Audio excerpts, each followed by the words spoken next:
भक्तानां यद् विद्या दर्पणायते यद् विद्या दर्पणायते। पंच परमेष्टि भगवान की जय। 1008 श्री आदिनाथ भगवान की जय। परम पूज्य आचार्य श्री आदि सागर महाराज की जय। आचार्य श्री महावीर कीर्ति महाराज की जय। आचार्य श्री विमल सागर महाराज की जय। आचार्य श्री तपस्वी सम्राट सन्मति सागर महाराज की जय। अहिंसा में विश्व धर्म की जय। जिनवाणी माता की जय। माता जी की जय। सद्गुरु की जय। हम सभी आचार्य समंत भद्र स्वामी कृत रत्नकरण शाखाचार्य का स्वाध्याय।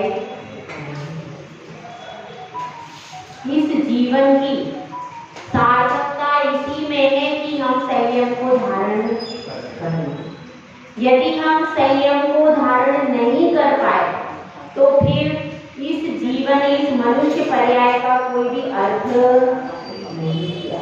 क्योंकि देखिए 4 गतियां हैं।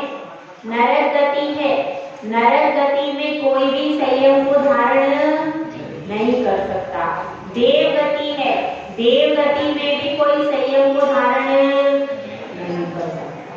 त्रियंत गति में भी बहुत विरले, लाखों करोड़ों में कोई एक जीव ऐसा होता है जो कि कदाचित कोई संयम को धारण कर। बहुत सारे उदाहरण इस मामले में अपने को मिलते हैं। सियार है जिसने रात्रि भोजन का त्याग किया, हाथी ने 12 व्रतों का पालन किया। ऐसे कई कई उदाहरण हमको मिलते हैं कि उन्होंने भी संयम को धारण किया। पर ऐसे बिरले जीव होते हैं जिनके कोई विशेष पुण्य का उदय है। ऐसे त्रियंज जो हैं वे इस प्रकार से कार्य को कर पाते हैं।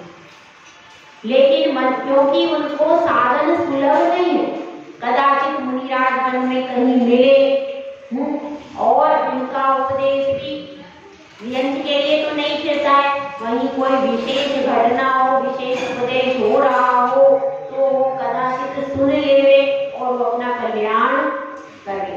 तो ये बहुत मुश्किल है, बहुत कठिन है त्रियंज के लिए नियम धारण करना, क्योंकि उसको निमित्त नहीं मिलते।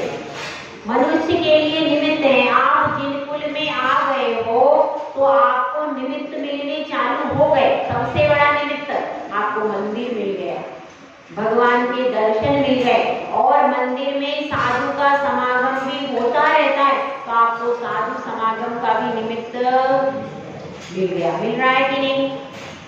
मिल गया। साधु समागम का भी निमित्त प्रतिफल आपको मिल रहा, लेकिन आपका अटेंशन कहीं भी नहीं है। ना भगवान के प्रति अटेंशन है, ना प्रवचन के प्रति अटेंशन है और ना साधु के प्रति अटेंशन। अटेंशन प्रतिफल क्या हो रहा है? डाइवर्ट हो रहा है। तो आप कहीं के भी नहीं रह पाते। स्थिति ऐसी है कि जब समय होता है तब शक्ति नहीं होती, और जब शक्ति नहीं होती तब आपके पास बहुत सारा समय होता है। देखिए कोई कोमा में चला गया, उसके पास समय है कि नहीं? है। बेड पे लेटा हुआ है, पूरे दिन बेड पे लेटा है, उसके लिए भी सुबह से शाम तक खूब टाइम है, पर शक्ति है क्या? शक्ति नहीं है। अब उसके पास इतनी शक्ति नहीं बची है कि वो कुछ संयम धारण कर ले, भगवान का दर्शन कर ले। तो अब उसका समय है उसके पास, लेकिन क्या वो अपने जीवन का सदुपयोग कर पाता है? क्या नहीं कर पाता। और जिनके पास शक्ति है उनके पास समय नहीं। जो बच्चे हैं, युवा हैं, आज उनके पास पूरी शक्ति है कि नहीं? आज उनके पास पूरी शक्ति है। युवाओं के पास, बच्चों के पास शक्ति में कोई कमी है क्या? लेकिन उनके पास शक्ति तो है, पर धर्म को देने के लिए समय। तो जब हमारे पास शक्ति होती है तो हम समय नहीं देते, और जब समय होता है तो हम शक्ति होती है। ऐसा अपने साथ होता है। तो कब होता है कार्य? जब समय भी हो अपने पास और हम समूची शक्ति को लगा दें, तब जाकर के कहीं संयम को धारण कर पाते हैं। ये कि नहीं? संयम को धारण करने शक्ति चाहिए, बहुत शक्ति चाहिए। एक व्यक्ति श्रावक है, 10 बार खाएगा, लेकिन जब वह संयम लेगा, नियम लेगा, तो कम से कम रात्रि में तो अन्न का त्याग करेगा, तो शक्ति तो लगी। अब जिसकी शक्ति नहीं है, 24 घंटे रात्रि में भी खा ही रहा है, उसका कोई लिमिट नहीं है, तो क्या संयम धारण करेगा, क्या नियम लेगा? तो नियम और संयम में शरीर की शक्ति भी लगती है और आत्मा की शक्ति भी लगती है, मन की भी शक्ति लगती है। सब तीनों चीजों की शक्तियां जब जुड़ती हैं, तब जाकर के कहीं कोई संयम और नियम को धारण कर पाता है। तो बात चल रही थी नरक गति में संयम नहीं, त्रियंश गति में भी संयम ले सकता है। कोई बिरला त्रियंश जिसको कहीं मुनिराज के दर्शन हो जाए, अब उसकी त्रियंश कोई ले ले संयम, अब उसकी भावनाएं मंदिर में आऊं तो ले जा सकता है क्या? नहीं जा पाएगा। कब गेट खुलेगा, लोग बाहर से उसको दुर्गुरा के भगा देंगे, कहाँ से आ पाएगा? गंदा कर देगा, मंदिर का परिसर खराब कर देगा, कौन मंदिर में अंदर प्रवेश करने देगा उसको? नहीं। तो त्रियंश के लिए कदाचित मुनिराज कहीं सड़क पर जा रहे हैं, कोई आरिका माता जी, कोई उसने दर्शन किया, तो दर्शन करके वह अपने मन को पवित्र कर सकता, उसके लिए इतने ही साधन है बस। इसके अलावा उसको कोई साधन मिलना संभव नहीं। नित्य देव दर्शन समझे वो करे, कर सकता है क्या? नहीं कर सकता। तो इस तरह से त्रियंश के लिए साधन नहीं। देवगति में क्या साधन है? देवगति में भगवान का दर्शन कर सकते हो, विदेश क्षेत्र में जा सकते हो, पंच कल्याणक में इंद्र बन सकते हो, भगवान की पूरी व्यवस्था भी बनाने वाला सौदर इंद्र भी है। लेकिन नर काया को सुरपति तर से सो दुर्लभ प्राणी, वह सौदर मित्र भी क्या सोचता है कि भैया मेरे पास सब कुछ है, लेकिन मेरा काम कहाँ तक है? केवल राज्याभिषेक तक। जब भगवान की दीक्षा हो गई तो मेरा कोई काम नहीं है। उसके बाद भगवान भी आहार कहाँ करेंगे? श्रावकों के घर में जाके करेंगे। मेरे हाथ का एक ग्रास भी नहीं ले सकते। कैसी विडंबना है!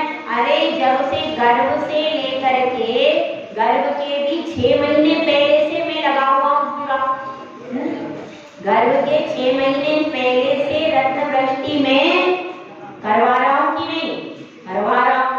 उसके बाद से राज्याभिषेक तक पूरी मेरी व्यवस्था है कि नहीं? व्यवस्था सौदर मित्र की पूरी टोटल व्यवस्था है।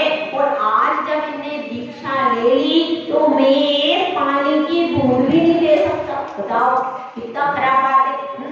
जिसने शुरू से लेकर के जीरो से लेकर के अब तक व्यवस्था मैंने की, लेकिन जैसे ही कहाँ पहुंच गए? कहाँ पहुंच गए भैया? जैसे ही वे वन में पहुंच गए, पंचमुष्टि के श्लोक कर लिया, दीक्षा धारण कर ली। अब सौदर मित्र हाथ जोड़े खड़ा है। महाराज आंख उठा करके भी देख, कोई मतलब नहीं है, कोई भी खड़ा है। अब वो बिल्कुल निष्प्रह है। कोई अगर चौका लगा करके चौका लगा रहा है तो चौके में भी जाके एक ग्रास नहीं रख सकता है, एक बूंद नहीं दे सकता है? नहीं। क्यों नहीं दे सकता? कि देव कभी संयम को धारण नहीं कर सकते, अष्टमूल गुण का भी वो पालन नहीं कर सकते। करते तो वो हैं पालन, क्योंकि नित्य देव दर्शन तो वो करते ही, लेकिन उनका त्याग नहीं होता है, क्योंकि उनको भूख की बाधा ही नहीं। त्याग कब हो सकता है? जब किसी को भूख लगे तब वह त्याग करे, तो उसका मूल्य। उनको तो देवों को कोई सुधा का प्रसंग ही नहीं है। उनके तो जब समय आएगा तो अमृत अपने आप ढल जाएगा। इसलिए वो लोग त्याग को नहीं कर सकते, संयम को धारण नहीं कर सकते। इसलिए क्या है? वह भी तरसता है। किसको? नरकाया। आप लोग क्या करते हो? सूर्यकाया को नरपति तरसे तो दुर्लभ प्राणी। हमारी उल्टी स्थिति है। क्या सोच रहे हो? कब हम देव बनेंगे, कब हम अच्छे अच्छे भोगों को भोगेंगे, अच्छी अच्छी 32 मिलेगी। 32 क्या मिलेगी? देव कैसा ही हो, उसको 32 तो फ्री मिलती है। मिलती है, एकदम क्वालिटी वाली। यहाँ की तो तुम्हारे लिए अच्छी नहीं है, वहाँ की एकदम सुंदर, एकदम अच्छी, व्यवस्थित।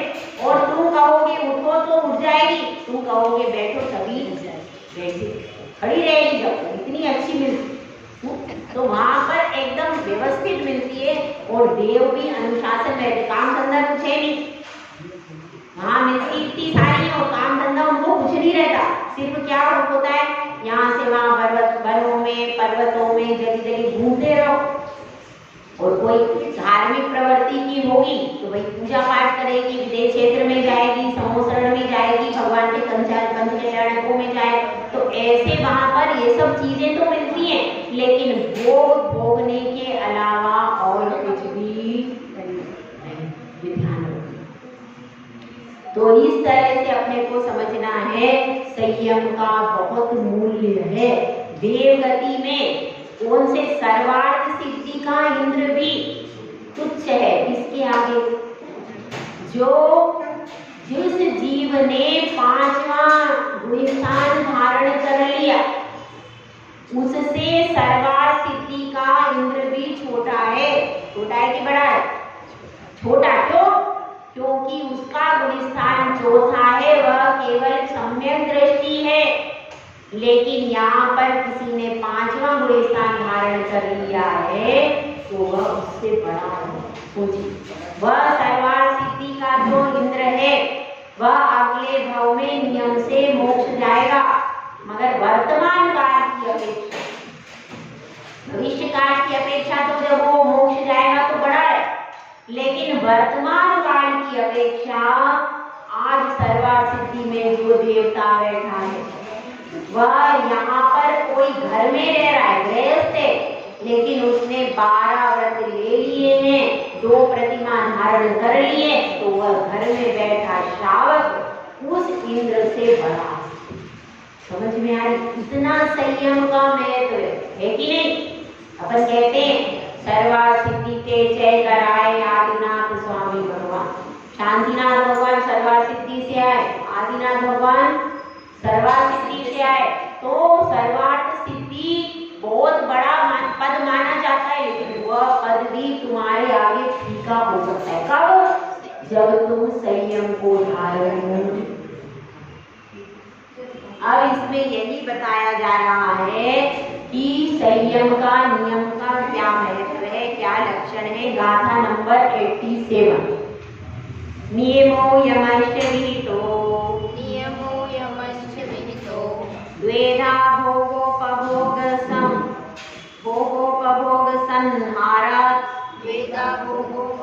संहारात् नियमः परिमित कालो यावज्जीवं यमो क्रियते। नियम और यम 2 प्रकार की व्यवस्था है। काहे की संयम को धारण करना है तो शुरुआत कहाँ से करें? तो आपको 2 साधन बताए हैं जिनके माध्यम से आप शुरुआत कर सकते। स्टार्टिंग कैसे करनी है? तो पहला क्या बताया है? नियम। नियम को नियम कैसे लेना? नियम का मतलब है नियमो यमश्च विहितो। नियम और यम ये 2 होते हैं और ये दोनों ही भोग और उपभोग, भोग और उपभोग जो नियम है, भोगोपभोग व्रत है, उस व्रत के पालन करने के लिए सहायक 2 प्रकार की विधि होती है, नियम और यम। इस विधि से क्या किया जाता है? भोगोपभोग व्रत का पालन करने में किस विधि का अवलंबन लिया जाता है? इस विधि का अवलंबन लिया जाता है। पहली विधि क्या है? नियम परिमित काल। परिमित काल के लिए जो नियम लिया जाता है, परिमित काल के लिए जो वस्तुओं का त्याग किया जाता है उसको क्या कहते हैं? नियम। और यावत् जीवम यमो क्रियते, जीवन पर्यंत के लिए जो नियम लिया जाता है, जो संकल्प किया जाता है, जीवन पर्यंत के लिए जो संकल्प है उसको क्या कहते हैं? यम। समझ में आ गई बात? नियम परिमित काल, निश्चित अवधि के लिए जो वस्तु का त्याग किया जाता है उसको क्या कहते हैं? और जो जीवन भर के लिए संकल्प किया जाता है, त्याग किया जाता है, उसको कहते हैं। ठीक है, अब नियम का आप समझते हैं। जैसे किसी ने 10 लक्षण में नियम ले लिया, मैं ब्रह्मचर्य का पालन करूंगा, क्या हो गया? और किसी ने नियम लिया है कि मैं जीवन पर्यंत ब्रह्मचर्य का पालन करूंगा, उसका क्या हो गया? समझ में आ गई बात? जीवन पर्यंत के लिए कोई भी, बहुत सारे, किसी ने नियम लिया है कि हम केवल अष्टानिका में रात्रि भोजन का त्याग करें। अब किसी ने नियम लिया है हमारा जीवन भर के लिए चारों प्रकार के आहार पानी का रात्रि में त्याग। तो वह जिसने जीवन भर के लिए रात्रि भोजन का त्याग किया वह क्या हो जाएगा? यम। और जिसने कुछ समय के लिए त्याग किया है वह क्या हो जाएगा? ठीक है, तो इस प्रकार से अपने को समझना चाहिए कि यम क्या होता है और नियम क्या होता है। अब इसमें यह बता रहे हैं कि इसकी विधि, नियम और यम जब लेते हैं तो उसकी क्या विधि होती है, इसको यहाँ पर बताते हैं। भोजन वाहन शयनम, भोजन वाहन शयनम, स्नान पवित्रांग राग कुसुमेषु, स्नान पवित्रांग राग कुसुमेषु, तांबूल वसन भूषण, तांबूल वसन भूषण, मनमत संगीत गीतेषु, मनमत संगीत गीतेषु, अद्य दिवा रजनी वा, अद्य दिवा रजनी वा, पक्षो मास चतुर्थरयनं वा, पक्षो मासस्ततः कालं परिचित्या, कालं परिचित्य, प्रत्याख्यानं भवेन् नियमः। प्रत्याख्यानं भवेन् नियमः। इसमें बताया गया है भोजन वाहन शयन, किन किन चीजों में किस किस प्रकार से नियम लिया जाता है। भोग की भी सामग्री बताई गई है और उपभोग की भी सामग्री। भोजन हो गया भोग की सामग्री, वाहन क्या है? उपभोग। वाहन किसमें आएगा? एक बार आप गाड़ी चला के ले जाते हो क्या? कई बार, और उसमें भी बार बार सर्विसिंग कराते तो वो फिर से अप टू डेट गाड़ी हो जाती है और लंबे समय तक चलती रहती। तो वाहन भी कई सारे प्रयोग में आता है। भोजन में, वाहन में, शयन, शयन मतलब क्या है? जिस दिन बिस्तर पर आप सोते हो उन पर। स्नान, स्नान के समय जिन चीजों को आप उपयोग करते हो वह क्या हो गया? स्नान। और पवित्रांग, पवित्रांग का मतलब है उबटन और लेपन। कुसुमेषु, फूलों, फूल जो आदि होते हैं तो फूलों के बारे में भी नियम लिया जाता है। तांबूल वसन भूषण, तांबूल मतलब पान, और वसन, वसन यानी वस्त्र, भूषण यानी आभूषण, मनमत, मनमत मतलब ब्रह्मचर्य संबंधी, और संगीत, संगीत और गीतों में, इन सब चीजों में, ये उदाहरण के लिए बता दिया, और भी लिया जाता है लेकिन यहाँ पर कुछ उदाहरण रूप से बता दिया कि इन सब चीजों में ले सकते, पर ऐसा नहीं कि इन्हीं में लेना तो आपको सारी चीजों में, लेकिन यहाँ पर कुछ का उदाहरण दे दिया गया है। तो कैसे लेंगे, लेने का भी तरीका बता दिया। अद्य दिवा रजनी वा, आज के लिए मेरा किसका त्याग है? आज के लिए मेरा 5 हरि के अलावा सबका त्याग। ये क्या हो गया? ये हो गया एक दिन का नियम। क्या हो गया? नियम। रजनी का, मेरा रात्रि में चारों प्रकार के आहार पानी का त्याग है। ये क्या हो गया? रजनी, एक रात्रि के लिए केवल नियम लिया। रात्रि में हम एक ही बिस्तर है, एक ही चटाई है, इसी पर सोएंगे और एक ही चादर ओढ़ेंगे। एक रात्रि का नियम क्या हो गया? जैसे किसी ने उपवास, एक रात्रि में उसने क्या कर लिया? एक चटाई ले ली, एक चादर ले ली, आज सिर्फ मैं इस चटाई और चादर पे ही सोमवार, ये क्या हो गया, एक दिन का नियम, एक रात एक दिन। और आद्य दिवा रजनीवा, इसके बाद क्या, पक्ष, उसके बाद 15 दिन का, 15 दिन का नियम कर लिया, 15 दिन तक हम पान नहीं खाएंगे, ऐसा नियम किसी ने कर लिया तो क्या हो गया ये 15 दिन का। और उसके बाद मास का, फिर 1 महीने का भी नियम लिया जाता है, 1 महीने के लिए हम आलू नहीं खाएंगे, बच्चों को दिलवाते हैं, बच्चे भी कोई कोई लेते हैं, तो 1 महीने के लिए।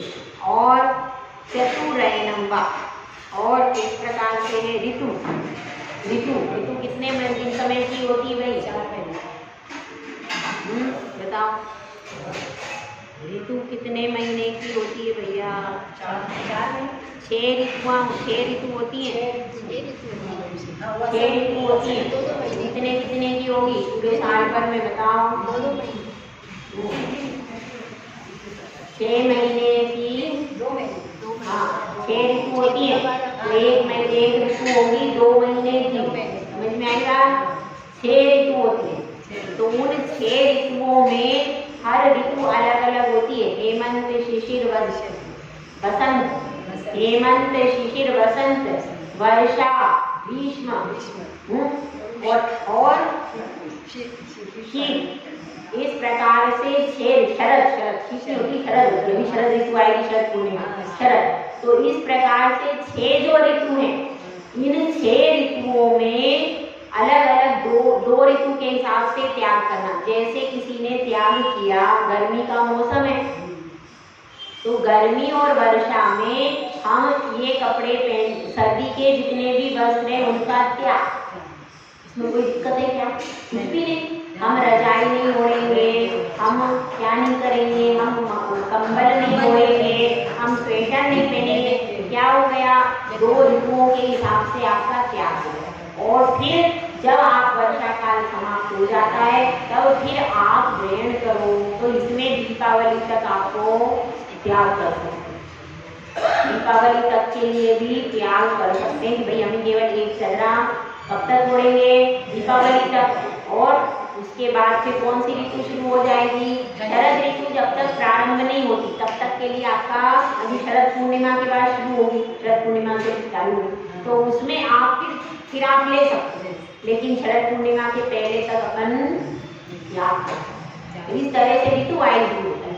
अब गर्मी किसी ने पंखे का उपयोग किया, जैसे ही उसने गर्मी खत्म हुई, 2 महीने मई जून तक का हमारा, मई जून के बाद उसने पंखे का त्याग कर दिया, तो फिर शरद, अब जैसे अभी सर्दियों में कौन पंखा चलाएगा, कोई त्याग कर जाएगा, सर्दियों में अभी शरद ऋतु प्रारंभ हो जाएगी, शरद ऋतु से लेकर के और कब तक चलेगी, फरवरी तक लगभग रहती, तो चाहो तो आप 3 महीने पंखे का त्याग कर सकते हो कि नहीं, कर सकते हैं, 3 महीने कौन, पर आपने त्याग किया क्या, भले नहीं चला रहे पर आपको दोष क्यों लगेगा कि आपने त्याग नहीं किया। तो सर्दियों में आप पंखे का त्याग कर सकते हो, शीतल पेय पदार्थ है उनका त्याग कर सकते हो, आइसक्रीम खाने का त्याग कर सकते हो। अगर फिर भी लोग सर्दियों में भी खाते, अभी उनकी गलती, पर सर्दियों में बिना आइसक्रीम खाए, बिना कुल्फी खाए चल जाएगा कि नहीं, आराम से चल जाएगा, कोई जरूरत नहीं फ्रिज के पानी पीने का त्याग। ऐसे अपन चाहे तो ऋतु वाइज भी त्याग कर सकते हैं कि नहीं। तो यहाँ पर विधि बता रहे हैं आचार्य परमेश की कि इस प्रकार से आप शुरुआत करें। यहाँ पर क्या है, बाल लोग पढ़ रहे हैं, कौन सी चारित्र की बाल बहुत चल रही है, इसमें छोटे छोटे नियम का बता रहे हैं कि आप उपयोग नहीं कर रहे हो तो कम से कम त्याग तो करो, और उपयोग भी कर रहे हो तो उसमें भी सीमा बांधो कि हम गर्मी में दोपहर में 2 घंटे पंखा चलाएंगे, ऐसा भी नियम कोई कर सकता, रात को पंखा नहीं चलाएंगे, कुछ भी नियम, मतलब कहीं ना कहीं आपकी शुरुआत हो गई नियम की, तो फिर धीरे धीरे आप आगे बढ़ जाओ। और जिसने चलना ही प्रारंभ नहीं किया वो क्या आगे बढ़ेगा, वो कहीं पहुंच पाएगा। तो चलना प्रारंभ कब करेंगे भैया, हाँ कब करेंगे, कब करोगे, थोड़ा थोड़ा आगे भी तो बढ़ना है? तो चलना प्रारंभ कब करें, करेंगे? चलना प्रारंभ आज से ही करो, कल पे मत बैठो भाई हम तो बाद में करेंगे। बाद कभी भी आता नहीं है, बाद कभी आता नहीं और काल बाद के पहले आ जाता है। अपन सोचते बाद में करेंगे, काल पहले आ जाता है कि पहले मैं आता हूँ तुम बैठे रहो। काल पहले आ जाता है, रोग पहले आ जाता है, बुढ़ापा पहले आ जाता है और अपन सोचते ही रह जाते हैं और अनादि काल से सोचते ही रहे। इसीलिए अपन अभी तक यहाँ पंचम काल में बैठे। पंचम काल में कौन सा जीव बैठता है पता है? जो कि अनादि काल से अब तक सोचता ही रहा, उसने कुछ किया धरा नहीं, वही जीव आकर के यहाँ पर बैठता और जो यहाँ पर भी सोचता रहेगा तो फिर क्या होगा उसका पता नहीं। 24 तीर्थंकर चले गए, अपने को अकल आ गई क्या तपोवन में हैं? 24 तीर्थंकर शांतिनाथ भगवान जब थे तब क्या कर रहे थे आप हैं? शांतिनाथ भगवान के सहोदर में जाके नियम ले लेती, आगे का दीक्षा लेती तो भी कल्याण हो जाता है। अपन ने ली क्या दीक्षा? नहीं ली। अगर लेते तो यहाँ पे नहीं होते, कहाँ होते? या तो ऊपर होते और फिर ऊपर भी अपने सीढ़ी छेद हो जाता तो आकर के कहीं पर भी अपना पुरुषार्थ करते और मोक्ष जाने की तैयारी हो जाती अभी तक। तो अपने सब भूले भटके लोग हैं यहाँ पर आ गए, सब भूले अनादिकाल के भूले भटके जीव हम यहाँ पर आए हैं। और अब भी यदि कोई बात नहीं, सुबह का भूला है, कोई बात नहीं, भूल गया था, लेकिन अब शाम को तो घर आ जाओ। शाम को भी यदि घर ना आ पाए तो अपन कब घर आएंगे ये सोचना है। किसको सोचना है? हमें अपने को, सबको मिलकर के सोचना है। देखिए अब आगे इसमें बता रहे हैं भोगोपभोग परिमाण रस के अतिचार, विषय विषयतोनुपेक्षा, निस्मृति रतिलोल्यम मति तृषानुभवो, भोगोपभोग परिमाण व्यतिक्रमा पंचकथ्यन्ते, विषयतोनुपेक्षा। इसका मतलब क्या है? बार बार विषय का ही चिंतन करना, बार बार उसी की भावना को आते रहना। अब मुझे लड्डू मिल जाए, अब मुझे रसगुल्ला मिल जाए, अब मुझे क्या मिल जाए, तरह तरह से वही भोगों की अच्छा संगीत सुनने को मिल जाए, अच्छे कोमल बिस्तर पे सोने को मिल जाए। यही अंदर बार बार चिंतन काय का, पंचेंद्री के विषय भोगों का बार बार निरंतर चिंतन करते रहना, इसको क्या कहते हैं? विषयतोनुपेक्षा। तो इससे क्या होगा? अपना पाप ही बंद होगा। त्याग तो कर दिया आपने, त्याग है हमारा, लेकिन हमारा चिंतन तो चल ही रहा है। बार बार भावना वही बार है कि अब मुझको रसगुल्ला मिल जाए, अब मुझको बर्फी मिल जाए, अब मुझे नमकीन मिल जाए। भावना क्या हो रही है? ये भावना अंदर मन में यही चल रही। भले हमने ऊपर से त्याग कर दिया, लेकिन अंदर मन में बार बार क्या हो रहा है? विषयों का ही चिंतन कर रहे हैं। ऐसे अपन विषयों का चिंतन करना नहीं चाहिए। जब आपने त्याग कर दिया है रात्रि भोजन का, तो रात्रि में भोजन संबंधी चर्चाओं को करेंगे तो क्या लगेगा? पुण्य लगेगा कि पाप? पाप ही लगेगा। इसीलिए भोजन संबंधी अगर आपका त्याग है तो मन वचन काय कृतकारी अनुमोदना से त्याग कर सकते हो। कब? रात्रि में कर सकते हो। चिंतन करने से क्या होगा? कुछ मिलेगा तो है, मिलेगा क्या? तो फिर खाएगा क्या? व्यर्थ में अपन देखो, केवल अपना कृत ही त्याग रहता है, कृतकारी अनुमोदना से अपना त्याग होता है क्या? नहीं होगा। रात्रि में किसी ने बात छेड़ी तो अपन उसमें चर्चा में लगते कि नहीं? रात्रि में लग जाते। तो ये इसमें दोष किसका है? अपना दोष।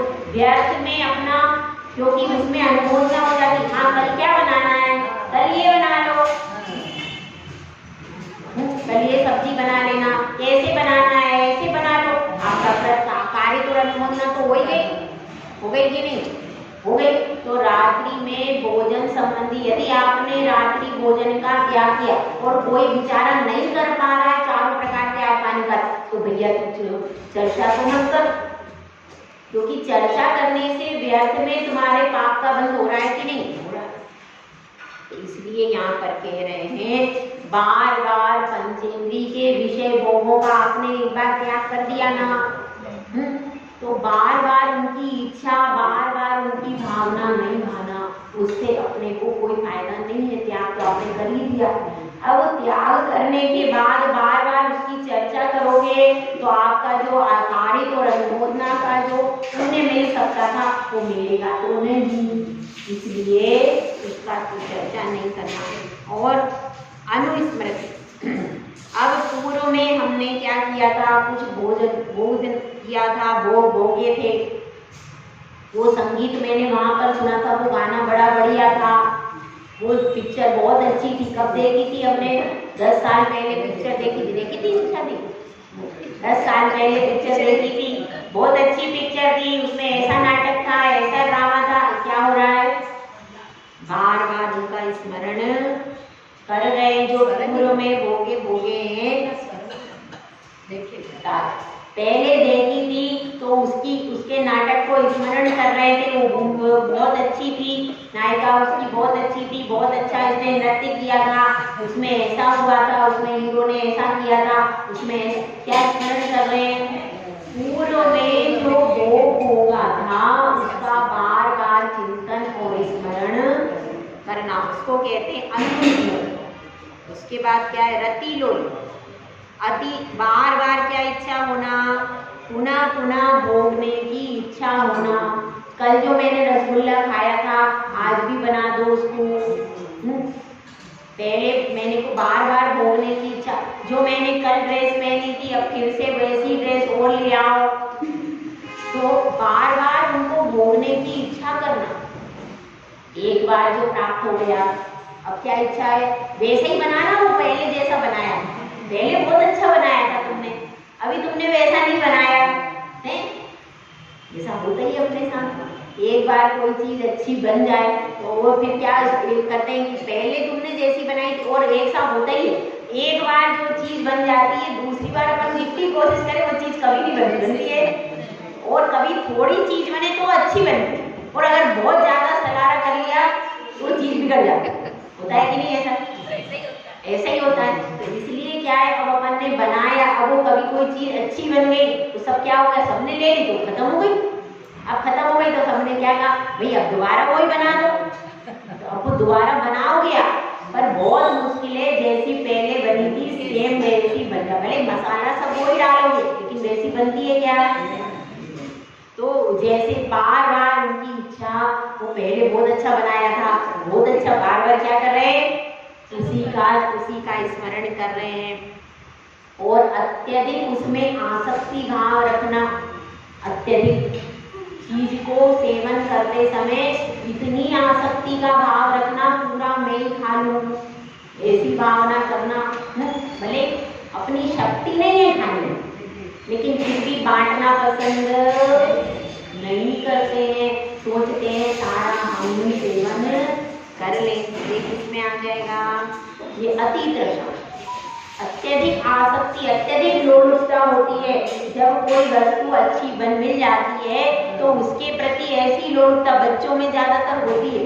अगर कहीं बच्चे हों और कोई चीज अच्छी मिल जाए और कम हो, तो बच्चे आपस में 4-5 बच्चे, कहीं संयुक्त फैमिली हो ना, उसमें होता है, संयुक्त फैमिली हो, अब उसमें क्या बच्चों में कंपटीशन हो जाता है, भाई ये वस्तु अच्छी बनी तो मम्मी मुझे 2 दे दो। अब भले पता है कि दूसरे में भाई भी है बहन भी है, नहीं मुझे 2 चाहिए, लड़ाई होती है। क्यों? क्योंकि वो चीज अच्छी बनी है तो हम ही सारी ले लेते। तो ऐसी अति तृष्णा, तो जब व्रत लेते हैं तो उसके बाद भोगों के प्रति अति तृष्णा नहीं रखना, कम करना चाहिए। अगर भोग के तब भी अपनी अति तृष्णा है कि हम खा ले, परिवार का कोई दूसरे सदस्य को नहीं मिले, उसको छुपा के रख देना, बचा के रख देना, ये सब क्या है, अति आसक्ति। अति आसक्ति भाव उसमें नहीं करना। ये भोगो परिमाण व्रत के 5 अतिचार कहे गए हैं। आज आपका गुणव्रत कंप्लीट हो गया। गुणव्रत में क्या क्या था भैया? व्रत, अनर्थ दंड व्रत और भोग परिमाण व्रत। ये तीनों व्रतों के अतिचार भी कंप्लीट हो गए और इनकी पूरी भावना है वो बहुत विशेष वर्णन। इतना अच्छा विशेष वर्णन अन्य किसी ग्रंथ में मेरे ख्याल से उपलब्ध नहीं है। जितना डिटेल में बिल्कुल बच्चे जैसा आचार्य ने समझाया कि नहीं, किस तरह से एक एक चीज, दिन का, रात का, मास का, ऋतु का कितना विश्लेषण दिया। तो ये सारा इतना अच्छा विश्लेषण है, तो इसमें भी आप नियम व्यम नहीं ले पाओ तो गलती किसकी है? इतना पूरा विश्लेषण है तो ये अब गुणव्रत का पूरा प्रकरण हो गया। कल से क्या प्रकरण चलेगा? कल से शिक्षाव्रत का प्रकरण स्टार्ट होगा। तो शिक्षाव्रत, क्योंकि अब बहुत सारा इसका वर्णन कर दिया, करीब करीब हो गई गाथाएं 90 गाथा हो गई। 90 गाथा कंप्लीट हो गई। अब कितनी गाथाएं बची हैं? कुल गाथा अब 60 बची। 60 रन बचे, 60 बॉल बची है। 60 बॉल में खेलना है। और हमारे पास दिन कितने? 30 दिन है। 30 दिन बचे और 60 बॉल में।